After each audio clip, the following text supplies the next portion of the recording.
भागवत में तृतीय स्कंद में सबसे पहले मनु की बीच वाली बेटी का वंश परंपरा का वर्णन है, जो ऋषि कर्दम की पत्नी बनी, नाम है जिसका देवहूति, बीच वाली बिटिया।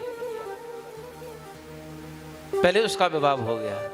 होता है कभी कभी, बड़ा बालक होता है, बड़ा बच्चा होता है, बड़ी संतान होती है, वो किसी कारणवश लेट शादी करती है, तो बीच वाली बिटिया की पहले शादी कर दी। क्या नाम है? देवहूति। इनके पति हैं ऋषि कर्दम, और कर्दम इतने ज्ञानी हैं, इतने मलात्मा हैं, इतने भजनानंदी हैं साहब। जैसे शादी होकर के अपनी पत्नी को लेकर के आए कुटिया में, पर्ण कुटी झोंपड़ी, और जैसे कुटिया में लेकर के आए, पत्नी ने कहा, बोले महाराज मैं कहाँ रहूं? बोले देवी ये कुटिया है हमारी, यहीं पर निवास करेंगे। और जैसी कुटिया में गृह प्रवेश करवाया पत्नी का, पत्नी ने अंदर जाकर के देखा, यानी देवहूति मैया ने अंदर जाकर के देखा, नीचे चूहों के बिल बने हैं, ऊपर पंछियों के पिंजरे हैं, घोंसले बने हुए हैं। अब पिंजरा तो था ही नहीं उस जमाने में, पंछियों के पिंजरे घोंसले हुआ करते थे। ऊपर घोंसले हैं, नीचे चूहों के बिल हैं। पतिदेव यहीं रहना है क्या? बोले हाँ, लेकिन ये सब यहाँ कहाँ रहेंगे? चूहों के बिल बने हुए पूरी झोपड़ी में, पूरा खोद रखा है चूहों ने, और ऊपर घोंसले बने हुए हैं। कर्दम ऋषि ने कहा, देवी ये जो चूहे हैं ना, इस कुटिया को अपना घर ही मानते हैं। मैंने बनाई तो अपने लिए थी, लेकिन ये चूहा आ गए और इस कुटिया को अपना मान लिया इन्होंने। अरे तो मेरा क्या जाता है, मैं भी रहता हूं, ये भी रहते हैं। और ऊपर बोले, ऊपर जो घोंसले हैं ना, ये चिड़िया जो हैं, ये चिड़िया भी यही सोचती हैं कि ये हमारी झोपड़ी है, तो अपना समझ करके ये चिड़िया भी यहीं रहती है। हे भगवान, ऐसा पति मिला है मुझे।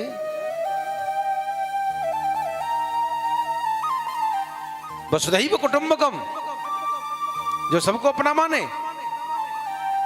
ये सनातन पद्धति ही है, ये सनातन संस्कृति ही है जो दुनिया को अपनाती है साहब, और ऐसी कोई संस्कृति नहीं जो अपनाए।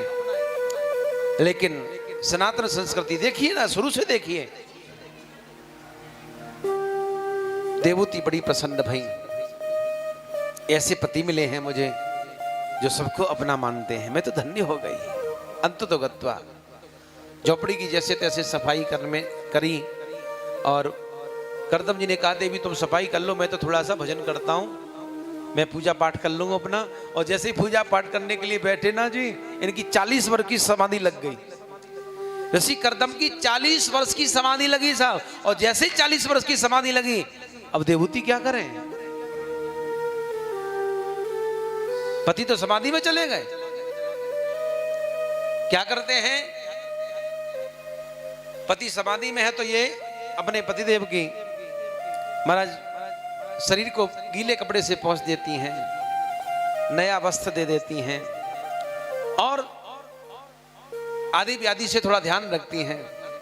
अंत तो गत्वा 40 वर्ष के बाद में जैसी समाधि खुली, कर्दम ऋषि ने नेत्र खोले, सामने एक बुढ़िया माता को बैठे हुए देखा।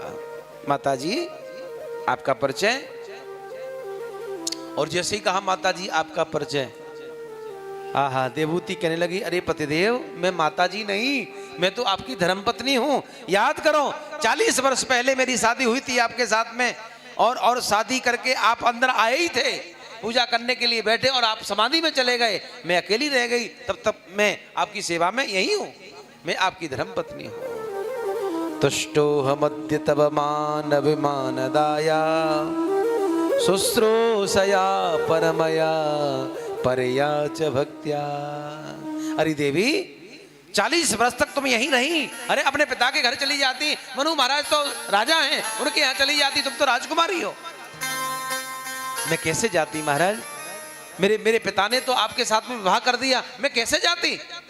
और बिना बुलाए पिता के घर में जाना ठीक नहीं लगता, और फिर मैं अपने पति को छोड़ करके कैसे जाती भला? मैं तो आपकी सेवा में यही लगी रही।